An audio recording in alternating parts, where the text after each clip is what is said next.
এমন একটা হাজবেন্ড দিবা যে সারাদিন আমার হাতটা ধরে রাখবো। কিন্তু আল্লাহ আমার এমন একটা হাজবেন্ড দিছে, হাত ধরা তো দূরের কথা, সারাদিন খালি আমার দোষই ধরে। 2 আসলে নয়ন ভাইয়ের ছোট বউ মানে পূর্ণিমা আপুর বিয়ের আগে থেকে অনেক ইচ্ছা ছিল যে তার স্বামী সারাদিন তার হাত ধরে বসে থাকবে, মানে কোনো কাজ কাম করার দরকার নেই, সারাদিন বউয়ের হাত ধরে বসে থাকলেই হয়ে যাবে।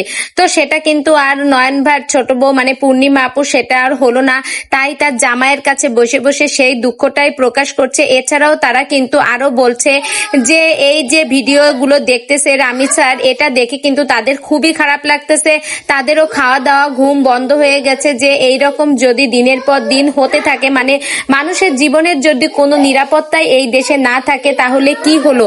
তো তাদেরও কিন্তু এই বিষয়টা দেখে খুবই খারাপ লেগেছে। আজকে সারা দিন তাদের বাসায় রান্না বান্না মোটমাট চুলোই বন্ধ বলতে গেলে। তারা তো গতকাল সারা দিনই মানে ফেসবুক নিয়েই পড়েছিল, ফেসবুক ইউটিউব সব জায়গা থেকে এই নিউজগুলো তারা দেখেছে এবং খুবই দুঃখ প্রকাশ করেছে।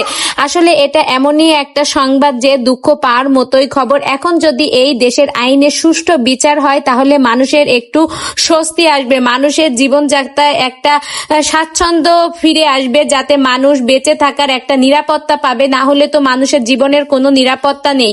মানুষ যদি সুস্থ সুন্দরভাবে এই পৃথিবীতে বেঁচেই না থাকতে পারলো, টেনশনে যদি থাকতে হয় তাহলে কি হলো। তো বন্ধুরা আসুন আমরা এই জিনিসটাই নিয়ে তীব্র প্রতিবাদ গড়ে তুলি। এছাড়া আপনাদের মতামত কমেন্ট বক্সে অবশ্যই জানিয়ে যান।